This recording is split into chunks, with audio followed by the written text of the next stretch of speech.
이번 SKT 그 해킹 사건에도 악성 코드를 심어 놓은 게 무려 수년 전에 심어 놨다라는 게 지금 발견이 되고 있지 않습니까? 그만큼 이 북한의 해킹 기술은 집요하다. 저도 북한의 해킹에 여러 차례 공격을 받았던 사람 중에 한 명입니다. 비트코인을 도둑질합니다. 지금 전 세계 비트코인 보유량 중에 북한이 몇 등 정도라고 생각하십니까? 3등입니다. 전 세계 3위예요. 도박 사이트들 중에는 북한 해커들이 만든 불법 도박 사이트도 많이 있습니다. 여기 판교에 있는 게임 회사에 들어가셔가지고 개발자로 일하고 있는 분도 계신데,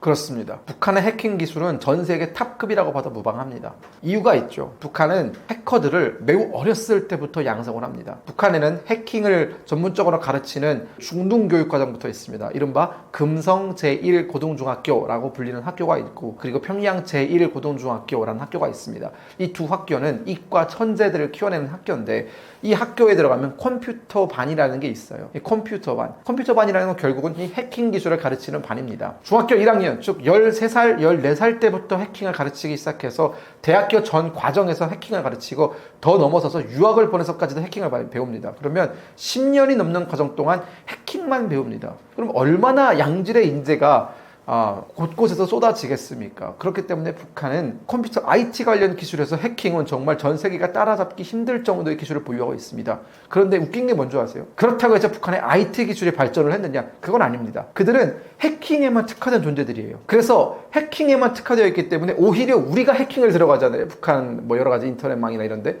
북한은 그걸 막아내지 못합니다. 방어하는 기술은 또 잘 안 배웠어요. 오직 공격 일변도인 겁니다. 북한은 지금까지 수많은 기관들은 해킹을 했었죠. 우리가 지금 당장 떠오르는 것만 해도 소니 픽처스, 미국의 영화사죠. 소니 픽처스에 대한 해킹도 북한이 진행을 했었고, 우리 농협은행에 대한 해킹도 북한이 진행을 했었고, 우리 어떤 공공기관에 대한 디도스 해킹도 북한이 진행을 했었고요. 정말 많은 기관에 대한 해킹이 있었고, 이번 SKT 그 해킹 사건에도 그 악성 코드를 심어 놓은 게 무려 수년 전에 그 코드를 심어 놨다라는 게 지금 발견이 되고 있지 않습니까?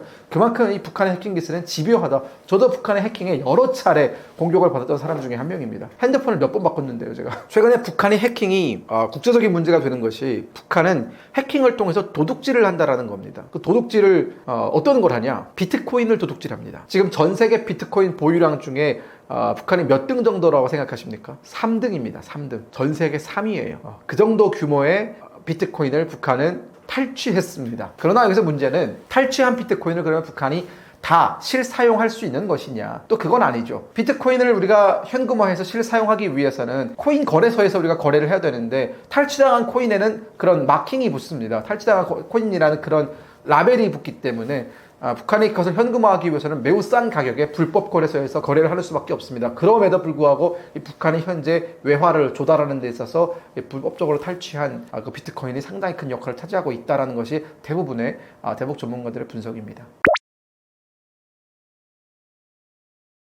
저는 SKT 해킹 사태의 그 전말이 조금씩 드러나면서 전체적인 과정, 그리고 어떤 식의 공격이 이루어졌는지, 어떤 정보가 탈취됐는지, 이런 것들을 종합적으로 봤을 때 북한이 소행의 배후에 있을 것이다 라는 생각을 하고 있습니다. 북한은 과거에도 이 비슷한 사례의 공격을 정말 많이 진행을 했었고요. 각종 공공기관에 대한 해킹을 통해서 우리 국민들의 어떤 그 개인정보를 빼내가는 건 북한이 늘상 하는 짓이었습니다. 농협에 대한 해킹 사태도 그 대표적인 북한의 해킹 사태였죠. 그리고 북한은 틈만 나면 디도스 공격을 통해서 우리의 전산망을 마비시키는 그런 훈련들을 했었고요. 근데 여러분, 중요하게 생각해야 되는 게 이겁니다.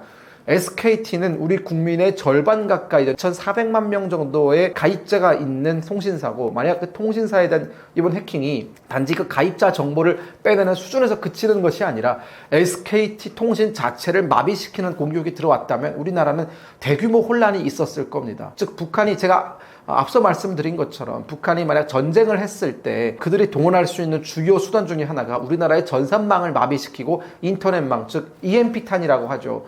EMP탄을 터뜨려서 우리나라의 어떤 모든 인터넷을 마비시키는 그런 훈련도 북한이 자주 진행을 하고 있거든요. 마찬가지입니다. 이 SKT에 대한 공격이 만약 그들이 조금 더 정밀하고 조금 더 과감한 공격을 통해서 SKT 자체를 무력화시켰다면 우리나라의 2천만 명이 넘는 사람들은 아예 소통을 할 수 없는 지경 아닙니까? 그렇기 때문에 우리가 이번 공격을 매우 심각하게 바라봐야 된다. 그리고 이것을 제때 방지하지 못한, 그리고 이것을 제때 발견하지 못한 SKT에 우리가 좀 책임을 물을 필요가 있다라는 그런 생각을 하고 있습니다.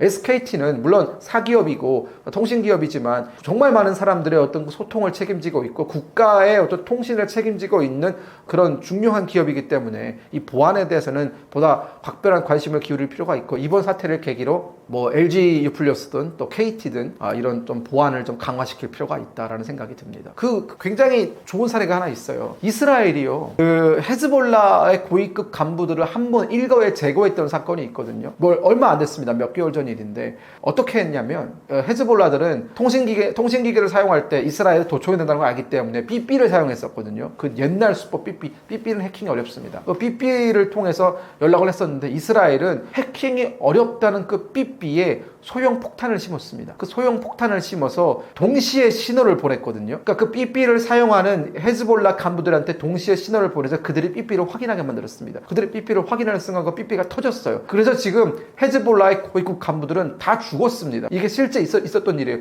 다 죽거나 심각한 고막 손상을 당하거나 안면 손상을 당하거나 엉덩이가 완전히 날아가 버리거나 이런 매우 심각한 피해를 입어서 그 엄청난 위력을 자랑하는 헤즈볼라가 지금 와해됐습니다. 그 말은 뭐냐? 우리가 일상생활 사용하고 있는 그 통신기기를 통해서도 다양한 형태의 공격이 들어올 수 있다는 겁니다. 물론 이것은 폭발물을 심는 것이기 때문에 해킹과 큰 관련은 없지만 북한이 그런 것들을 차용을 해서 우리 국민이 사용하는 모든 SKT의 악성 코드를 심어서 완전히 이것을 불능화시키거나 아니면 그것을 넘어서는 위협을 가할 때 우리는 여기에 대응을 할 수 없는 겁니다. 매우 심각한 피해를 입을 수도 있다는 것을 저는 이스라엘의 어떤 그 삐삐 공격을 통해서 확인할 수 있었다라고 저는 생각합니다. 북한 해커들 중에 탈북하신 분들이 많이 있습니다. 하지만 그분들은 우리 정보기관이나 혹은 우리 사기업이나 이런 데서 다시 또 채용이 돼서 일을 하고 있거든요. 그렇기 때문에 언론에 공개되는 바가 없을 뿐이지 북한에서 해킹을 하시던 분들이 많이 들어왔습니다. 우리가 어떻게 북한의 해킹 수법을 잘 파악을 하고 있을까요? 그분들의 제공해준 정보가 굉장히 큰 역할을 하고 있고요. 제가 알고 있는 지인들 중에도 몇몇은 북한에서 매우 이름 높은 해킹 기술을 가지고 있던 사람들이 우리나라에 온 케이스가 많이 있습니다. 근데 이제 그분들은 다 대부분 정보기관에서 일을 하기 때문에 공개를 하기가 어렵습니다. 북한 해커들이 주로 하고 있는 게 뭐 이런 디도스 공격이나 뭐 공공기관의 공격 이런 것도 있지만 사실 매일 그걸 하는 건 아니고요. 북한은 많은 해커들을 동원해서 불법 게임도 합니다. 그리고 리니지 같은 게임에 접속해서 그 리니지를 하다 보면은 이제 그 무기들을 콜렉해가지고 팔아먹는 게 또 이제 하나의 어떤 그 장사 수단 아닙니까? 그런 것들도 북한이 하고 있고요. 북한이 직접 게임을 개발해서 만들기도 하고, 그리고 시청자분들이 들으시면 놀라실 테지만 우리나라에 있는 불법 토토 사이트들 중에는 북한 해커들이 만든 불법 토토 사이트들도 굉장히 많이 있습니다. 그리고 이제 뭐 그 불법 토토뿐만 아니라 도박 사이트들 중에는 북한 해커들이 만든 불법 도박 사이트도 많이 있습니다. 리니지 얘기가 나와서 하는 얘기인데 한 6년 정도 됐는데 그 단동에서 북한 해커로 활동하던 선배 한 분이 한국에 오셨어요. 그래서 그분은 지금도 여전히 리니지 게임 관련된 일을 하고 있습니다. 네. 근데 그분들의 실력이 굉장히 뛰어나세요. 그리고 이제 어떤 분이 한 분은 제가 회사 이름을 밝힐 수 없지만 판교에 있는 게임 회사에 들어가셔가지고 개발자로 일하고 있는 분도 계신데 그분이 주로 하고 있는 역할이 핵을 잡아내는 그런 역할을 하고 있습니다. 북한이 중국에서 핵 프로그램, 우리 뭐 게임을 하다 보면은 뭐 지금 배틀그라운드도 핵 문제가 정말 심각하거든요. 중국의 게이머들이 핵을 사용을 하는 문제가 정말 심각한데 이 핵을 만들어내는 일을 했던 사람이기 때문에 핵을 잡아내는 역할을 지금 그 모 게임 회사에서 하고 있는 걸 제가 알고 있습니다. 근데 그분의 얘기를 들으면 제가 얼마 전에 만나가지고 평양냉면을 먹었거든요. 핵 프로그램 만들 때가 훨씬 더 재밌다고 합니다. 그게 더 장사가 잘 된다라고 해요. 네. 근데 이게 북한이 외화를 벌어들이는 수단 중에 하나입니다. 그러니까 각국에서 각종 수단을 동원해서 그게 불법이든 합법이든 북한은 그냥 돈만 만들어내면 된다라는 그런 거고요. 모든 해커들은 할당량이 있습니다. 외화를 어느 정도 벌어서 북한 당국에 제공해야 되는 할당량이 있어요. 우리나라에 오시는 해커분들 보면은 그 할당량을 채우지 못해서 처벌이 두려워서 오시는 분들도 꽤 있습니다. 그 할당량이 굉장히 높아요. 그리고 북한 해커들의 삶을 좀 더 말씀을 드리면 그 기숙사 같은 데서 일을 하고요. 그리고 작업 공간과 숙면 공간이 분리가 되지 않습니다. 그러다 보니까 굉장히 높은 스트레스에 항상 시달려 있고, 그래서 북한으로 돌아갈 때쯤에는 거의 정신의 반쯤 나간 상태에서 돌아가는 사람들도 꽤 많이 있다라고 합니다. 이 북한 해커의 삶이 뭐 스파이처럼 굉장히 멋있고 그게 아닙니다. 정말 가혹한 노동 환경에 처해 있고, 그것도 실패하면 그 모든 책임을 다 져야 되고, 그런 열악한 환경에 놓여 있다라고 이 부분도 좀 말씀을 드리고 싶네요. 민감한 얘기죠. 이건 뭐 고소고발이 들어올 수 있는 내용이기 때문에 내가 실명 거론은 안 하겠습니다. 그러나 국회 보좌진 중에 4급 보좌관이면 제일 높은 보좌관이죠. 실제 간첩 혐의를 받고 국가보안법 재판을 받고 있는 사람들이 여러 명 있습니다. 대표적으로 민주당의 설훈 의원이라고 있었는데 이 설훈 의원의 보좌관이 전직 보좌관이 이 북한의 군사 기밀을 빼돌리는 일을 하다가 체포된 경우도 있었고요. 그리고 과거에 이제 북한을 찬양하고 북한을 옹호하고 그리고 이제 주한미군 나가라 그리고 이제 주한미군 철수 이런 것들 주장하고 뭐 자주통일 이 북한식의 통일을 설파하던 종북 세력들이 배지를 달고 국회에 들어오는 경우가 몇 번 있었고요. 물론 그 사람들이 북한의 지령을 받는 간첩이다라고 단정을 할 수 없지만 북한과 뜻과 궤를 같이 하는 사람들이 국회에 들어와서 버젓이 활동을 하고 있었던 것은 명백한 사실입니다. 그리고 그런 사람들은 여전히 국회로 들어오려고 하고 있고요. 윤미향 의원 같은 경우에도 윤미향 의원의 남편이 국가보안법 위반을 해서 실형을 살았던 사람이고 그리고 윤미향 의원 자체도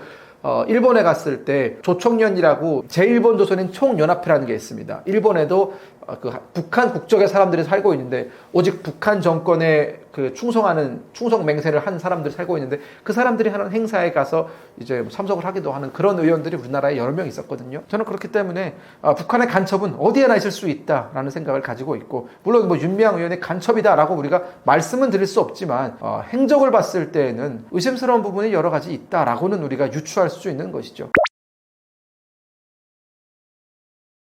해킹도 어떻게 보면 북한의 스파이 행동 중에 하나라고 봐야 되는데요. 결국은 북한의 간첩을 통해서 얻을 수 있는 것은 우리 사회의 혼란입니다. 여기에 더 넘어서 우리 사회에 간첩들이 활약이 더 커지게 되면은 우리가 우려하는 문제, 즉 북한의 독재 체제를 우리가 우호적으로 바라볼 수도 있다는 것이고요. 그리고 이 북한 체제에 대해서 우리가 문제점을 느끼지 못하고 오히려 이 북한이 얘기하고 있는 것들을 옹호하거나 동조하거나 그런 일들이 벌어질 수 있다는 겁니다. 여러분들 우리가 시계의 추를 좀 과거로 돌리면 전전 정부 때라고 하죠. 지금도 조건이 또 아마 바뀌었으니까 북한과의 관계가 좋았을 때 백두칭성위원회라는 것이 만들어졌었어요. 대진련을 통해서 대학생 진보연합을 통해서 백두칭성위원회라는 것이 만들어져서 김정은 서울 방문 환영 플랜카드가 붙었었습니다. 김정은이 어떤 사람입니까 여러분? 독재자입니다. 북한 주민 2,300만 북한 주민의 인권을 말살하고 자기 고모부를 총살하고 자기 배다른 형을 대낮에 다른 나라의 공항에서 독살한 그런 천행인공노할 독재자입니다. 그런 사람에게 위인이라는 딱지를 붙이고 그런 사람에게 그 민주당의 매우 유명한 그 스피커 중에 한 명인 유시민 작가는 계몽군주다라는 말을 붙이고 정말 높게 평가할 수 있는 리더십을 갖췄다 이런 고평가를 하는 등의 행위가 늘어나면 늘어날수록 우리는 북한 체제의 본질을 파악할 수 없습니다. 독재 체제의 본질을 파악할 수 없고 북한이 내세우고 있는 적화 통일의 그 검은 야욕을 우리가 파악할 수 없습니다. 그렇게 서서히 우리나라는 먹히게 되는 겁니다. 저는 이것이야말로 북한이 바라는 바이고 우리가 간첩을 간첩이라고 부르지 못하고 북한의 스파이 활동으로 부르지 못한다면은 나중에는 지금 우리가 갖고 있는 자유, 우리가 유지하고 있는 이 체제 어떻게 될지 모른다라는 그런 생각을 늘 가지고 있습니다. 또한 우리가 간첩이라는 것이 단지 북한이 보내는 간첩만 간첩이 아니거든요. 중국이 보내는 간첩도 간첩입니다. 그런데 우리나라는 간첩법이 굉장히 이상하게 되어 있습니다. 즉 적대 국가, 적성 국가에서 보내는 사람만 간첩으로 인정을 합니다. 그 말은 뭐냐? 중국은 우리나라의 적성 국가가 아니기 때문에 중국에서 보내는 간첩에 대해서는 처벌을 할 수 있는 법적인 근거와 조항이 없습니다. 이거를 우리가 개정하기 위해서 재작년부터 정말 많은 노력을 했었거든요. 이 적성국의 범위를 주변국으로 넓히자. 즉 대한민국의 안보를 위협할 수 있는 세력이라면 다 간첩의 범위를 넣어야 된다라고 했었는데 아쉽게도 지금 여당이 된 더불어민주당이 그것을 항상 반대를 해왔었고 여전히 그 간첩법을 개정하는 문제에 있어서는 더불어민주당은 단 한 발짝도 나아가지 못하게끔 만들어 놓고 있습니다. 물론 대놓고 반대는 못합니다. 왜냐하면 대놓고 반대하면 그러면 더불어민주당은 중국이 간첩이냐 이런 얘기를 들을 테니 대놓고 반대는 못하지만 결국 지금까지 개정이 이루어지지 않고 있는 것은 그들의 발목을 잡고 있기 때문이다라는 말씀을 분명히 드리고 싶고요. 이게 실제 사례로 피해로 나타나고 있습니다. 몇 달 전에 중국의 간첩으로 의심이 되는 사람이 인천공항에 내리자마자 택시를 타고 향한 것이 국정원 근처였습니다. 국정원 근처로 가서 드론을 날렸어요. 그래서 우리 그 드론에는 이 서초동에 있는 국정원의 그 건물 전체의 모습이 다 담겼습니다. 다행스럽게도 국정원은 항상 주변 지역에 대한 검문이라든가 감시를 하고 있기 때문에 드론이 날아오는 즉시 드론을 탐지하고 그 드론을 띄운 사람을 잡았습니다. 그랬더니 그 간첩으로 의심되는 중국인이 뭐라고 했는 줄 아십니까? 자기는 드론을 띄워서 국정원을 감시하려고 했던 것이 아니라 국정원 옆에 있는 어떤 사찰, 문화유산으로 등재가 되어 있는 그 사찰을 찍으려고 드론을 띄운 것이다 라고 얘기했습니다. 하지만 그 중국인이 띄운 드론에는 사찰의 모습이 있을까요? 없을까요? 요만한 귀퉁이 정도가 있었습니다. 국정원의 완벽한 모습이 다 담겨져 있었습니다. 지금 그 사람은 어디에 있을까요? 그 사람은 출국을 했습니다. 왜냐? 우리는 그런 행위, 즉 대한민국의 최고의 정보기관이라고 할 수 있는 그 국정원을 불법 촬영한 사람조차도 우리는 간첩으로 처벌할 수 없기 때문에 유유작작 중국으로 돌아간 겁니다. 이뿐만이 아닙니다. 한국과 미국 사이에 합동군사훈련이 있던 날 중국의 간첩들이 부산항에 입학한 미 핵잠수함을 불법 촬영한 일이 있었습니다. 이건 간첩 행위예요. 왜냐? 군사 기밀을 몰래 촬영을 하려고 했던 것이기 때문에 이건 간첩입니다. 그러나 그들도 우리가 처벌하지 못했습니다. 이런 사례가 정말 많습니다. 1년에도 50건이 넘는 사례가 발견이 되고 있고 보고가 되고 있습니다. 하지만 이 50건이 넘는 보고 사례 중에 우리는 단 한 명의 간첩도 처벌하지 못했습니다. 이뿐만이 아니에요. 산업 간첩 관련해서도 이 산업에도 스파이가 있지 않습니까? 이 산업 스파이 관련해서도 우리는 그들을 제대로 처벌하지 못하고 있습니다. 무려 우리가 지금까지 5,000건이 넘는 그런 산업 스파이 사례가 발생이 됐는데 이들 중에 결국은 기소를 통해서 징역을 사는 사람이 몇 퍼센트나 되겠습니까? 안타깝게도 8%가 넘지 않습니다. 92%의 사람들이 집행유예로 풀려나고 있습니다. 왜냐하면 우리는 산업 스파이에 대한 처벌 규정도 매우 약화되어 있기 때문에 90%가 넘는 산업 스파이들이 집행유예 혹은 벌금을 받고 풀려나고 있다니까요. 이게 지금 대한민국의 현실입니다. 저는 대한민국의 중국 간첩, 북한 간첩 정말 득실득실 거린다라고 보고 있고요. 누가 간첩이냐라고 했을 때 간첩법으로서 간첩을 처벌하지 못하게 만드는 사람들이 간첩입니다. 간첩 행위를 억제하지 못하도록 관련 법을 만들지 않고 있고 태만하고 있는 사람들이 간첩이죠. 얼마 전도 아니에요. 어제 미 백악관에서 이런 얘기가 나왔습니다. 한국의 공정하게 치러진 선거에 대해서는 높이 평가한다. 그러나 중국 같은 공산주의 국가의 자유민주주의 국가에 대한 어떤 선거에 개입하는 행위에 대해서는 분명히 경고하고 심각한 우려를 표한다라는 공식적인 메시지가 미국으로부터 나왔습니다. 미국이 왜 그런 말을 하겠습니까? 마지막으로 하고 싶은 말은 제 책이 나왔습니다. 네, 자유는 공짜가 아니다라는 제 자서전 느낌의 에세이를 제가 출간을 했는데요. 제가 이 책을 쓰게 된 계기는 한 2년 전쯤에 20대 대학생들과 제가 얘기를 나눌 수 있는 기회가 있었는데 자유가 그날 주제였습니다. 하지만 그 친구들은 자유에 대해서 뭐 그렇게 낡은 얘기를 하냐, 지나치게 뭐 보수 우파의 얘기 아니냐, 이런 관점에서 접근을 하는 것을 보고 상당히 놀랬었습니다. 자유라는 것은 보수 진보 할 것 없이 나이가 많고 적음에 관계없이 우리 모두에게 다 소중한 것이고 반드시 지켜내야 되는 것인데 태어날 때부터 마치 그 자유가 공기처럼 당연했던 사람들에게는 어쩌면 그 자유라는 가치, 자유라는 무게에 대해서 소홀히 생각할 수도 있겠구나라는 생각이 들어서 자유를 얻기 위해서 정말 모든 것을 다 잃었던 저의 얘기를 통해서 조금이나마 우리 사회에 자유가 무엇이고 자유를 얻기 위해서 얼마나 많은 희생이 필요했고 또한 자유를 한번 잃어버리면 우리가 얼마나 많은 대가를 치러야 되는지 좀 깨달았으면 좋겠다라는 그런 의미에서 책을 출간했습니다. 여러분들 많이 읽어주시면 감사하겠습니다.